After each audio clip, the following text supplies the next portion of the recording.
Lieutenant Commander Jack Morgan stared out the viewport of the shuttle as it approached the lunar military base. Earth hung in the blackness of space, a blue marble wrapped in white swirls of clouds. He wondered why Admiral Foster had summoned him with such urgency. The message had been brief. Report to Lunar Command. Priority Alpha. No details over comms. Jack checked his uniform one last time as the shuttle docked. A young ensign greeted him at the airlock. This way, sir. They're waiting for you in Conference Room Delta. As they walked through the sterile corridors, Jack noticed unusual activity. Security personnel stood at every junction, and several areas that were normally open had been sealed off. Something big was happening. The ensign stopped at a reinforced door with 2 armed guards. Lieutenant Commander Morgan reporting as ordered, Jack said. The door slid open, revealing a room filled with Earth's highest-ranking military officials. At the center of the table sat Admiral Diane Foster, her silver hair pulled back in a tight bun, her face grim. But what caught Jack's attention were the 2 figures standing beside her. They weren't human. The taller one had pale blue skin that seemed to shimmer under the lights. Its forearms were folded across its chest and its large eyes blinked sideways.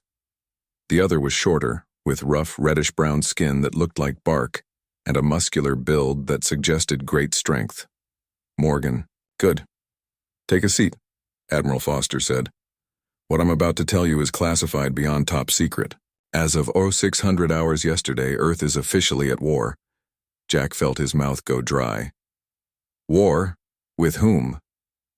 Not against, the blue alien said in perfect English. With. We are asking humanity to join our war.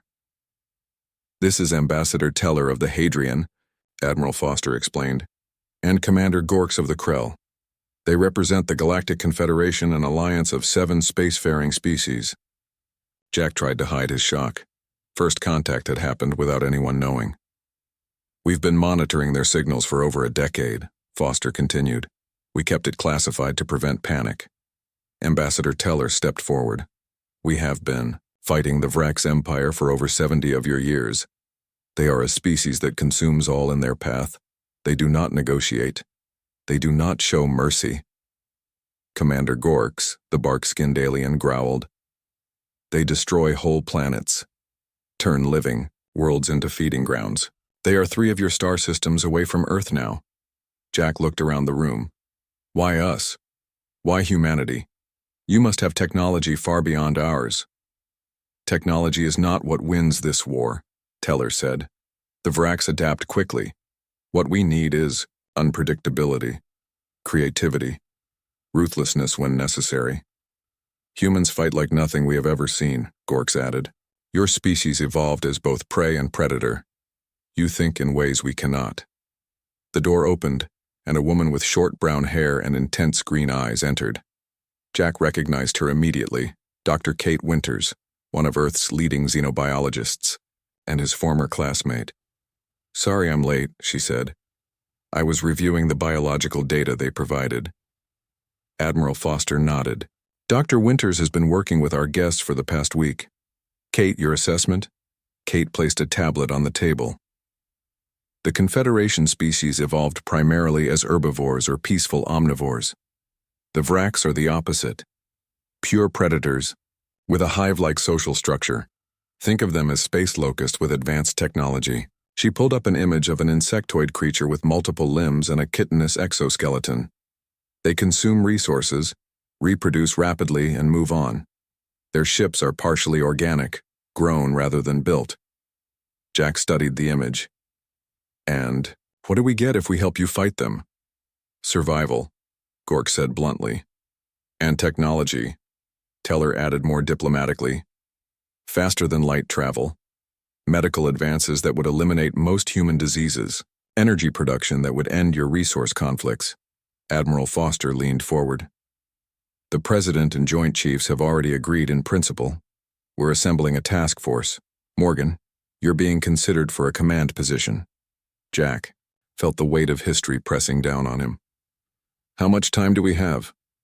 6 months to prepare, Foster replied. The Confederation will provide transport and weapons technology. We supply troops and tactical expertise. Kate cleared her throat. There's something else we should consider. She looked at the aliens. Your biological data shows significant vulnerabilities in Vrax physiology that might be exploited. What if we bring some of Earth's other predators into this fight? The aliens exchanged confused looks. Other predators? Teller asked. Earth evolved some of the most efficient hunters in the galaxy, Kate explained. Canines with incredible tracking abilities, felines with perfect killing efficiency, insects that hunt in swarms, microorganisms that could target specific biological functions. You wish to bring animals to war? Gork sounded skeptical. Humans have fought alongside animals for thousands of years, Kate said. Military working dogs, dolphins for underwater operations, even insects for specific tactical applications. It would give us an edge the Vrax wouldn't expect. Jack nodded slowly as he understood. They won't have defenses against Earth biology. They've never encountered it before. Admiral Foster studied the aliens' reactions. This is how humans fight. We use every advantage, every resource. If there's even a chance this could work, we need to explore it. Teller seemed troubled. Your world is unusual. Most habitable planets don't produce such aggressive life forms. The Vrax are an exception, which is why they've been so successful. Then we'll be the second exception, Jack said, and we'll stop them. Gorks laughed, a rough sound like stones grinding together. I begin to see why the Council insisted on recruiting humans. You think like warriors. Admiral Foster stood up. Morgan, I'm assigning you to work with Dr. Winters. Evaluate which Earth species might be useful in combat situations. Commander Gorks will provide tactical data on Vrax fighting methods. Jack and Kate exchanged glances. There was history between them. A relationship that had ended when their careers pulled them in different directions. Now they would be working together to save humanity. We have much to prepare, Teller said. The Vrax must not reach Earth. What they would do with your world's biological diversity. The alien shuddered. As the meeting concluded, Jack pulled Kate aside. Do you really think this can work? Using Earth animals against alien invaders? Kate's eyes gleamed with determination. The Vrax have never faced anything like Earth's predators, or humans for that matter. We evolved on a death world compared to most habitable planets. That's our advantage. Jack looked back at the view screen showing Earth, seeing his home planet in a new light. They had always feared what might come from the stars. No one had considered that what made Earth dangerous might be what saved them all. Then let's show the galaxy what Earth's predators can do, he said. 3 days later, humanity officially joined the Galactic Confederation. The war that would determine the fate of Earth, and possibly the galaxy, had begun. 6 months passed in a blur of activity. The UES Invictus floated in Earth orbit, its massive hull gleaming in the sunlight. It was the largest ship humans had ever built, constructed with the help of alien technology. Today it would carry Earth's first military contingent to join the war against the Vrax Empire. Colonel Alan Pierce walked through the ship's wide corridors, nodding to crew members as he passed. As commander of the 1st Interspecies Warfare Division, he carried the weight of humanity's first steps into galactic conflict on his shoulders. The colonel was a tall man with a weathered face and gray at his temples, a veteran of Earth's final World War 15 years ago. He entered the command center where Lieutenant Commander Jack Morgan was reviewing final preparations on a holographic display. Status report, Morgan, Pierce said. Jack straightened up. All personnel aboard, sir. Dr. Winters reports her section is secure and ready for departure. And our guests? Commander Gorks is on the bridge. The other Confederation liaisons are in their quarters. Pierce nodded. Let's hope they're ready for how humans fight. The past 6 months had been dedicated to integrating human soldiers with Confederation forces. While the aliens provided advanced weapons and shields, humans contributed something unexpected: tactical innovation and biological warfare. Several decks below, Dr. Kate Winters checked the security seals on a reinforced door marked Biological Warfare Research Division. Behind that door was humanity's secret weapon, a carefully selected sample of Earth's most effective predators and organisms. Final status check, Kate said to her team of specialists. K9 unit secure, reported Sergeant Maria Gomez, who headed the military working dog program. All 12 dogs are in stasis, vital signs stable. Marine mammals prepped and ready, added Lieutenant Paul Carter, who supervised the specially trained dolphins with neural communication implants. The list continued. Enhanced wasps with targeted venom, mosquitoes engineered to penetrate alien exoskeletons, spiders that could spin reinforced webbing, bullet ants, a small pack of wolves, and even a pair of Komodo dragons. Each species had been carefully studied, modified when necessary, and trained for specific combat roles. Kate checked her tablet. And our apex predator section? Secure, but the Krell guards are still uncomfortable around them, Paul said with a slight smile. Can't blame them. I wouldn't want to stand near a stasis pod with a tiger in it either. A voice came over the intercom. Dr. Winters to the bridge. Departure in 30 minutes. Kate gave her team a nod. This is it. Remember, we're making history. On the bridge, Captain Olivia Grant sat in the command chair, surrounded by a mix of human and alien crew members. The Hadrian science officer Teller worked alongside human specialists, while Krell warriors stood at security stations. When Kate arrived, she found Jack and Colonel Pierce already there. Ah, the Predator Keeper arrives, said Commander Gorks, the Krell military liaison. His bark-like skin had patterns that shifted with his mood, currently showing skepticism. I still question the wisdom of bringing uncontrolled organisms into combat. Hardly uncontrolled, Kate replied. Each specimen is either in stasis or under direct handler supervision. They're soldiers, just like us. Your species has strange ideas about soldiers, Gorks rumbled. Captain Grant interrupted. Confederation transport ships are ready to escort us. Prepare for departure. The massive engines of the Invictus hummed to life. On viewing screens, Earth slowly shrank as the ship moved toward the waiting Confederation fleet. Soon, they entered. The first alien FTL portal, a massive ring structure that bent space around them. Travel to the front lines would take 2 weeks. During that time, the human forces would train alongside their alien allies and prepare for their first engagement with the Vrax. The Invictus had been retrofitted with special training areas where soldiers could practice in various gravity and atmospheric conditions. 1 week into the journey, Kate was in her lab when an alarm blared. Red lights flashed in the corridor outside. Security breach in Biological Warfare Section 3, announced the ship's AI. All personnel clear the area. Kate grabbed her emergency kit and rushed to the section. She found Jack already there with a security team. What got out, he asked. One of our enhanced jumping spiders, Kate said, checking the security logs. Containment was compromised during feeding. Jack frowned. How dangerous is it? To humans? Not at all. But I'm concerned about our allies' reaction. She was right to worry.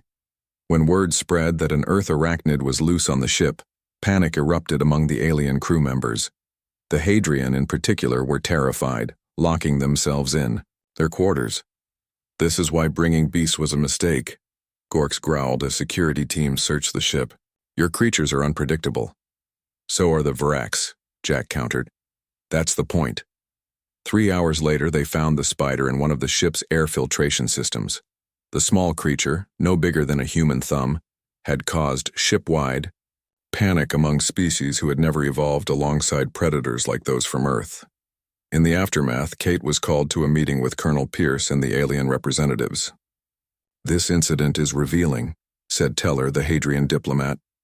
Most Confederation worlds evolved with minimal predatory pressure. Few species developed the aggressive survival traits common on Earth. Kate leaned forward. That's exactly why our approach will work. The Vrax won't expect it either. The Hadrian fear spiders that could fit in my palm, Gork said thoughtfully. Imagine what the Vrax will think of your wolves and tigers. Colonel Pierce nodded. Now you understand our strategy. Earth evolved as a competitive ecosystem with predators and prey constantly adapting to each other. Humans survived by outsmarting creatures that were stronger and faster than us. We became the ultimate apex predators by using our brains alongside other natural weapons. I begin to see why the Council was so interested in your species, Teller admitted. As the meeting concluded, an urgent message came through. The Vrax had launched a surprise attack on Outpost Sigma-9, the Confederation base where the Invictus was headed. They needed to arrive ready to fight. Jack found Kate in the lab later, preparing her biological units for possible immediate deployment. Are they ready? He asked. Kate looked at the stasis pods containing Earth's most effective hunters. As ready as they can be. Most of these animals have never been in space before, let alone fighting aliens. Neither have we, Jack reminded her. But that's not going to stop us. The next day, the Invictus emerged from FTL travel to find Outpost Sigma-9 under heavy attack. The massive space station was surrounded by Vrax ships, their organic hulls pulsing with energy as they fired on the Confederation defenses. Battle stations, ordered Captain Grant. Prepare landing parties. The 1st Interspecies Warfare Division will deploy to assist ground forces. As soldiers rushed to their positions, Jack and Kate shared a look. This was it. Humanity's first battle among the stars, and they were bringing Earth's deadliest predators with them. The galaxy was about to learn why challenging humans and their evolutionary partners was a grave mistake. Chaos greeted the human forces as they arrived at Outpost Sigma-9. The massive space station orbited a rocky moon, its outer rings damaged from Vrax attacks. Confederation ships formed a defensive line, their energy weapons flashing against the organic-looking Vrax vessels. All troops to landing shuttles, Colonel Pierce ordered over the ship-wide comm. This is not a drill. Prepare for immediate combat deployment. In the staging area, Captain Ryan Holt checked his gear one last time before turning to his K9 unit. 6 handlers stood with their military dogs, all enhanced German shepherds with lightweight armor and communication implants. Remember your training, Ryan told his team. These dogs are veterans of Earth conflicts. They know what to do.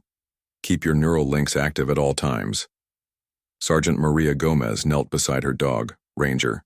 The large shepherd looked up at her with intelligent eyes, his tail still. We'll be fine, Maria said, scratching behind his ear. Just another battlefield, right, boy? Across the bay, Jack Morgan supervised the loading of tactical gear onto the shuttles. When Kate Winters appeared with a sealed container, he raised an eyebrow. Please tell me that's not what I think it is. Kate smiled grimly. Just a few friends from home. The Vrax won't know what hit them. The Confederation commanders haven't approved your biological weapons yet, Jack reminded her. They will when they see what we're up against. The shuttles, launched from the Invictus, flying through weapon fire toward the station's emergency docks. Jack's stomach lurched as their pilot made evasive maneuvers. Through the viewport, he saw the true scale of the Vrax ships. Massive, chitinous structures that looked more grown than built. Their shuttle landed with a hard thump. The doors opened to reveal a docking bay in disarray. Wounded Confederation soldiers of various species were being treated by medical teams, while officers shouted orders in multiple languages. A tall, insect-like alien approached Colonel Pierce as the human forces disembarked. This was General Ziktar of the Valoran, one of the Confederation's most respected commanders. You arrive at a critical moment. The general clicked through his translator. The Vrax have breached the lower levels. Our forces follow standard defense protocols, but the enemy adapts quickly. Pierce nodded. Where do you need us? Secure the central hub. If it falls, we lose the station. As the general outlined the situation on a holographic display, Jack noticed the alien officers staring at the K9 unit with confusion and alarm. What are those creatures? One asked. Military working dogs, Ryan explained. They're soldiers, like us. The alien officers exchanged looks of disbelief. In their cultures, animals were not partners in war. Colonel Pierce divided the human forces into 3 teams. Morgan, take Alpha Team to the North Quadrant. Holt, your K9 unit will secure the East corridors. I'll lead Bravo Team to support the main Confederation line. Kate pulled Jack aside before he left. Take this, she said, handing him a small device. If you encounter Vrax, activate it. It releases a pheromone compound that may disorient them. Within minutes, the human forces moved out. The station shook with explosions as they navigated the damaged corridors. Emergency lights cast red shadows across the walls, and the smell of burning electronics filled the air. Captain Ryan's team advanced toward the east quadrant, each handler with their dog moving in practiced formation. The Confederation soldiers they passed stopped to stare at the animals. "Why do you bring pets to battle?" a Krell warrior asked. Maria smiled. "They're not pets. They're the best scouts and fighters on Earth." As if to prove her point, Ranger suddenly stopped, his ears forward, body tense. Maria checked her neural link to the dog. "Movement ahead," she warned. "Ranger senses something around the next junction." The team took defensive positions. Ryan signaled to the Confederation soldiers to stay back. Then he gave a hand command to the dogs. "Seek."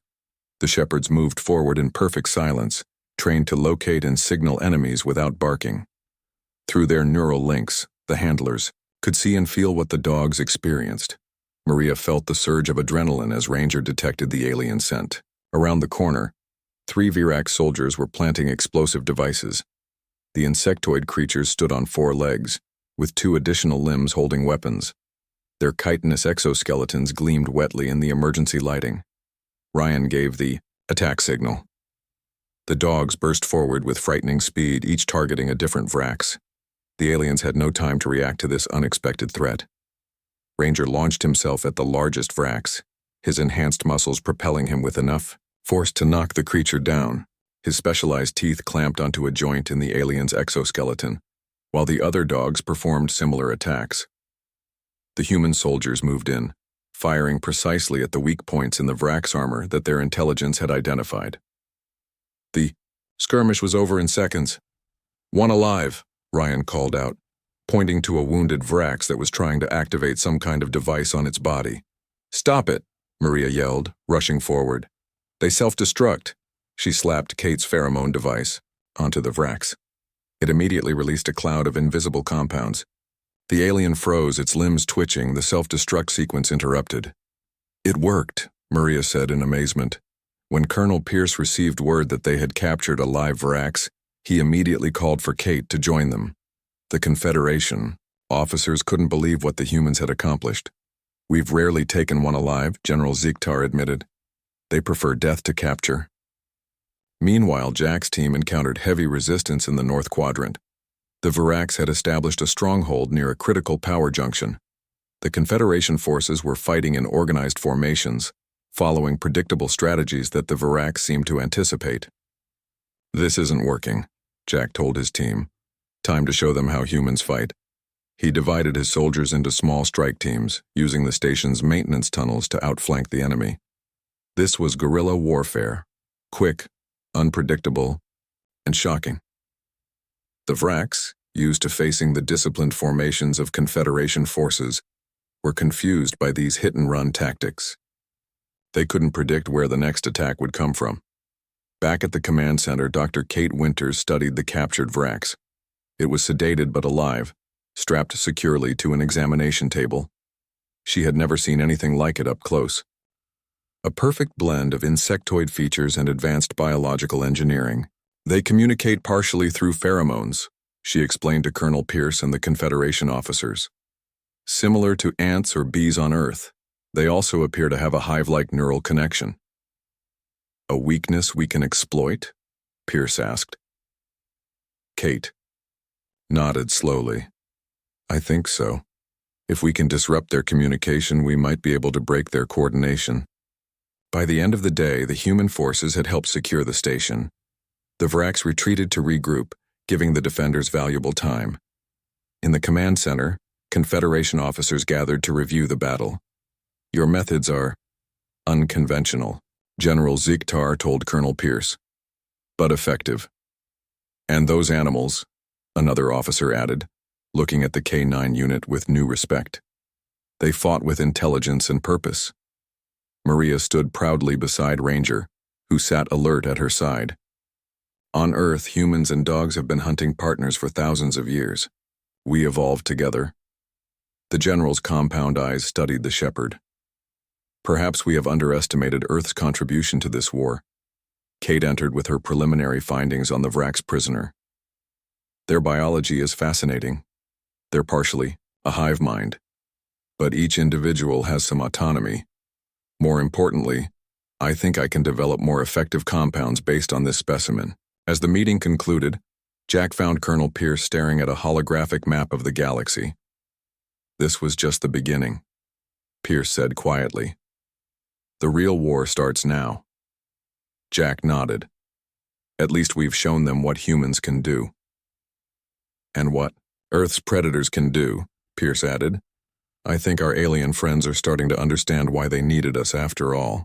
3 months after the battle at Outpost Sigma-9, the war had changed. Word spread across the Confederation forces about the humans and their strange animal allies. Some alien species welcomed these new tactics. Others found them disturbing and unpredictable. But no one could deny the results.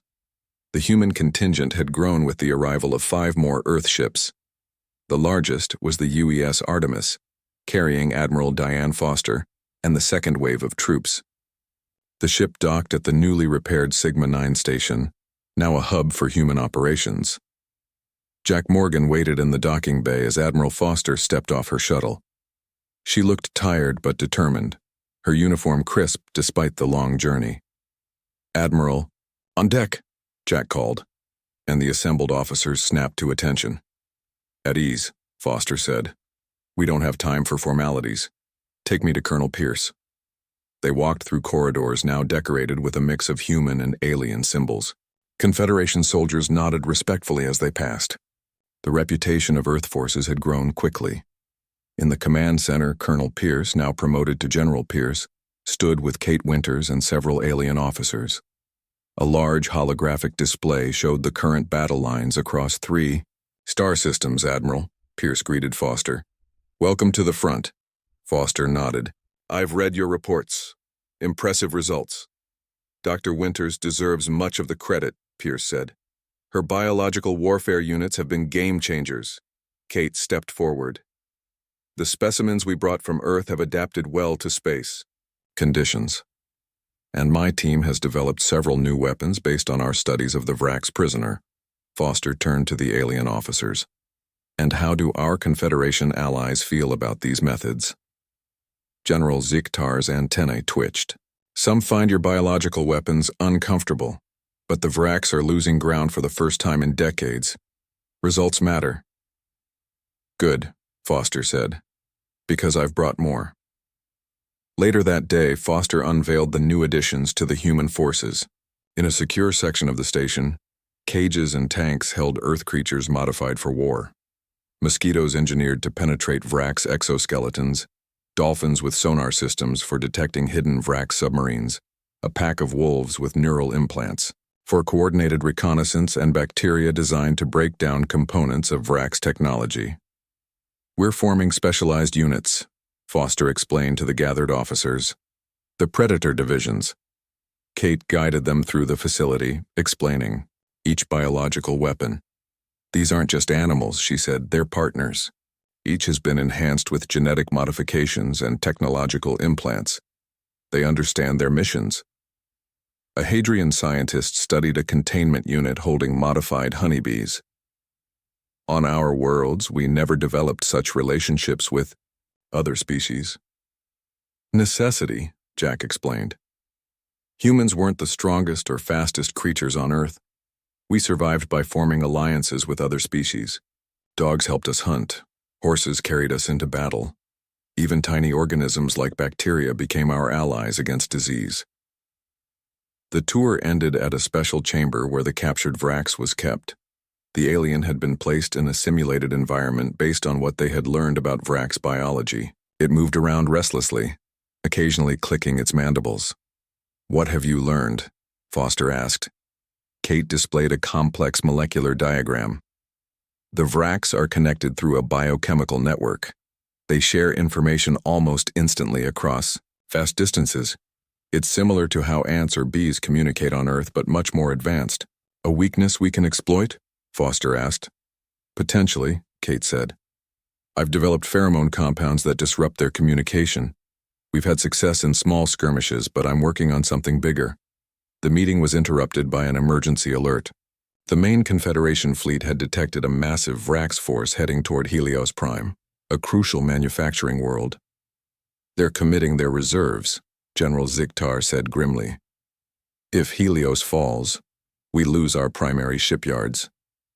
The next day, a combined fleet of human and Confederation ships jumped to Helios Prime. From the bridge of the Artemis, Admiral Foster watched as the massive Vrax armada came into view. Hundreds of organic ships surrounded the golden planet. "All ships to battle positions," Foster ordered. "Deploy the Predator divisions as planned." The battle began with a traditional Confederation attack. Warships formed precise formations, their weapons blazing. The Vrax countered with practiced maneuvers, having fought these tactics for decades. But then the human ships broke formation. They moved unpredictably, using the planet's moons as cover. From their launch bays came smaller vessels carrying special cargo. On the planet's surface, Confederation ground forces struggled to hold the major cities. The Vrax had landed massive transport ships filled with soldiers. Their advance was relentless, their coordination perfect. General Pierce commanded the human ground forces from a forward base. "It's time," he said to Kate. "Deploy all biological assets." Kate gave the order. Across the battlefield, specialized units went into action. Handlers released their dogs, each animal moving with purpose toward Vrax supply lines. Enhanced wolves, with stealth camouflage, infiltrated enemy positions to gather intelligence. Komodo dragons, their already deadly bacteria made more lethal, were released near Vrax staging areas.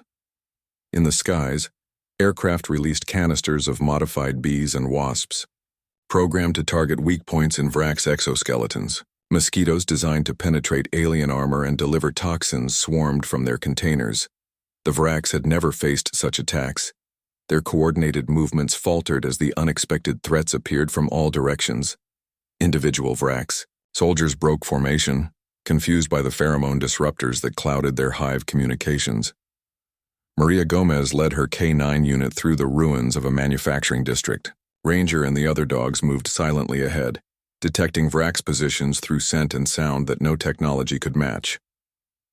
3 targets ahead, she whispered through her comm. Setting up an ambush. Her team positioned themselves in the rubble.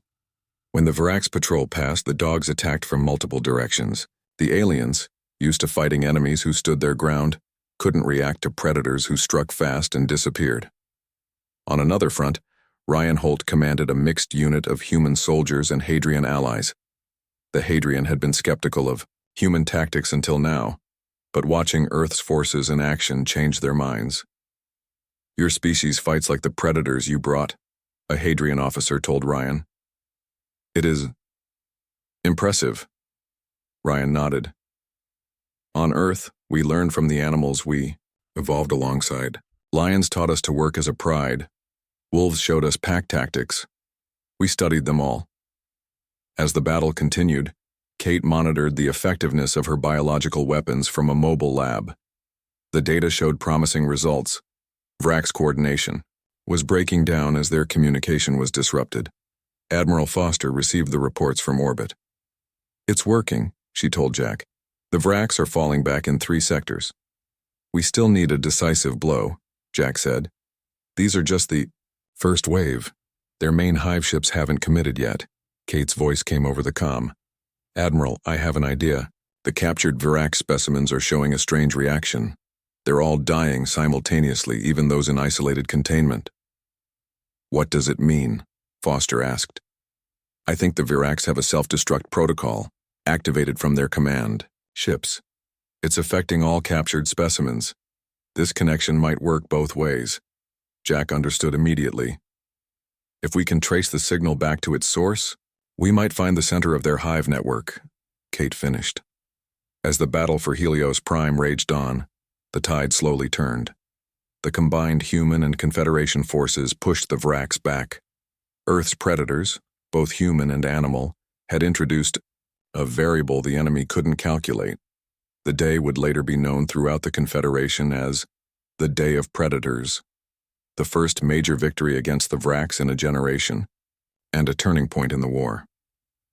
In her lab, Kate worked frantically to analyze the neural connection between the dying Vrax specimens. If she could understand this link, she might find the key to defeating not just this invasion force, but possibly the entire Vrax Empire. 1 month after the victory at Helios Prime, the highest leaders of the Galactic Confederation gathered on Earth. It was an unprecedented event. Never before had representatives of all 7 alien species visited humanity's homeworld together. Their ships orbited the planet while diplomatic shuttles descended to a special facility built in the Rocky Mountains. Jack Morgan stood at the entrance, watching as the alien delegates arrived. Each species sent their most important leaders, the Hadrian Prime Speaker, the Krell War Master, the Valoran Hive Director, and others. Their expressions were hard to read, but Jack sensed a mix of curiosity and unease as they viewed Earth's landscape. "They find our world disturbing," Kate said, stepping up beside him. "Too much biological diversity, too many predators." Jack nodded. "That's why we're winning this war." Inside the mountain complex, a large conference room had been prepared. Admiral Foster and General Pierce represented Earth's military, while the President of the United Earth Alliance spoke for the civilian government. Dr. Kate Winters stood ready to present her research. "We thank you for hosting this council," the Hadrian Prime Speaker began. "The victory at Helios Prime has changed the course of this war. For the first time in generations, we have hope." The President nodded. "Earth is proud to contribute to the defense of the galaxy." "Your methods are effective," the Krell War Master acknowledged, "though some find them disturbing." "Which is why we've invited you here," Admiral Foster said, "to understand Earth's ecosystem and how it shaped our species." The conference room's screens displayed images of Earth's varied environments: dense jungles, vast oceans, soaring mountains. Then came pictures of Earth's predators in action: lions hunting zebras, wolves tracking deer, eagles swooping down on fish, sharks patrolling reefs. Earth evolved as a competitive ecosystem, Kate explained. Predator and prey constantly adapted to each other, driving evolution forward at a rapid pace. "And humans?" asked the Valoran Hive Director. "We began as prey," General Pierce said, "but became the ultimate predators by using our minds. We learned from every hunter on Earth, pack tactics from wolves, ambush techniques from big cats, even venom delivery from snakes." The aliens watched in fascination as Kate showed footage from Earth's military history: ancient hunters with spears, cavalry charges, modern special forces using stealth tactics. "This explains much about your species," the Hadrian delegate said.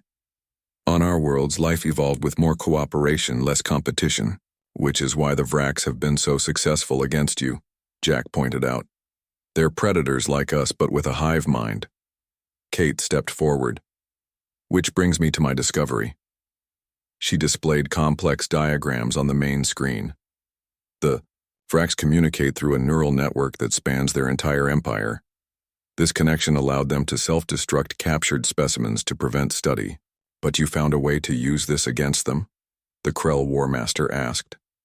Kate nodded. "We can send a signal through their own network, a biological agent delivered to the central hive that would disrupt communication throughout their empire. And, without their hive connection," General Pierce began, "they would lose their coordination," Kate finished. "Their greatest strength would become their weakness." "What is this agent?" asked the Hadrian scientist. Kate smiled. "Modified honeybees, carrying engineered bacteria.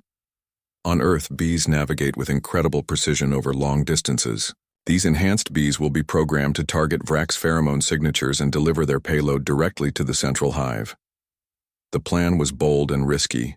Intelligence suggested the Vrax central hive was located at the edge of their territory, in a heavily guarded star system. A strike force would need to get close enough to release Kate's stinger swarms before the Vrax could respond. 2 weeks later, a joint battle group prepared for the mission. The UES Invictus would lead 3 Confederation dreadnoughts on a direct approach to draw attention, while a stealth ship commanded by Jack Morgan would deliver the biological payload. Jack's team included Kate, Maria Gomez, and a small group of specialists. Their ship was a new design, incorporating both human innovation and alien technology with advanced cloaking systems. "This won't be easy," Jack told his team during the final briefing. "We need to get within 10,000 kilometers of the central hive ship to deploy the swarms." "And if we're detected?" Maria asked. "Then we become the distraction while someone else completes the mission." The battle group jumped into Vrax space on a clear spring day, Earth calendar. General Pierce commanded from the Invictus, leading the diversionary attack. As expected, Vrax defenders responded immediately, their organic ships swarming toward the intruders. Jack's stealth vessel slipped past the outer defenses, its systems running silent. On the bridge, Kate monitored her biological payload, special containers holding thousands of enhanced honeybees, each carrying the disruptive bacteria. "We're approaching deployment range," Jack said quietly. "Any signs they've detected us?" "Negative," replied the sensor officer. "But their patrol patterns are changing. They might suspect something." Suddenly, alarms blared. A Vrax patrol ship changed course, heading directly toward them. "They've found us," Jack said. "Evasive maneuvers." The stealth ship accelerated, but 3 more Vrax vessels converged on their position. They were still too far from the central hive to deploy the swarms. "We need another plan," Kate said urgently. Maria Gomez, who had been silent until now, spoke up. "What about a fake retreat?" Jack looked at her questioningly. "It's a hunting tactic," Maria explained. "Wolves sometimes pretend to give up and run away. When the prey relaxes and follows, the pack circles back and attacks." Jack understood immediately. "We make them think we're running, then loop back when they pursue." He relayed the new plan to General Pierce, who agreed to support it. The stealth ship turned and fled at maximum speed, making sure the Vrax could track them. As expected, the HFY enemy ships followed, pulling away from the central hive. "They're taking the bait," Jack said. "Prepare for high-G maneuver on my mark." When the Vrax ships had committed to the pursuit, Jack gave the order. The stealth ship cut engines, flipped orientation, and burned hard in the opposite direction. The sudden reversal caught the Vrax off guard. Before they could respond, the ship shot past them, racing toward the central hive. "We're in range," Kate called. "Deploying swarms now." The ship's special launch tubes released the containers. Once in space, they opened to release clouds of enhanced honeybees. The tiny creatures, protected by special fields and guided by programming, flew toward the massive Vrax hive ship. "Swarms have made contact," Kate reported, watching sensor data. "The bacteria is being delivered." At first, nothing seemed to happen. Then, remarkably, the Vrax ships began to move erratically. Some drifted off course, others stopped responding. "Altogether, it's working," Jack said in amazement. "Their communication network is breaking down." Across the battlefield, General Pierce watched as the previously coordinated Vrax fleet fell into disarray. Ships collided with each other. Attack formations dissolved into chaos. "All ships press the advantage," Pierce ordered. "The Vrax have lost their hive connection." The victory was swift and complete. Without their perfect coordination, the Vrax couldn't stand against the combined forces. Within hours, the central hive ship had been captured intact, something previously thought impossible. 1 year later, Earth hosted the signing of a new Galactic Confederation treaty. The Vrax threat had been neutralized, their empire systematically dismantled as the disruptive agents spread throughout their network. In a ceremony broadcast across the galaxy, representatives of all species gathered in a beautiful Earth garden. Human children played nearby with puppies, a symbol of the partnership between species that had saved the galaxy. Kate Winters, now head of the new Academy of Interspecies Knowledge, watched as a young Hadrian student cautiously extended a hand to pet a therapy dog. The alien child's fear turned to delight as the gentle animal nuzzled its fingers. "That," Jack said, standing beside her, "is why we won." Kate nodded. "We taught them that predators can also be protectors." As the sun set over the garden, the leaders of 7 alien species and humanity raised their glasses in a toast, to peace, to understanding, and to the unusual alliance between humans and Earth's other predators that had changed the course of galactic history.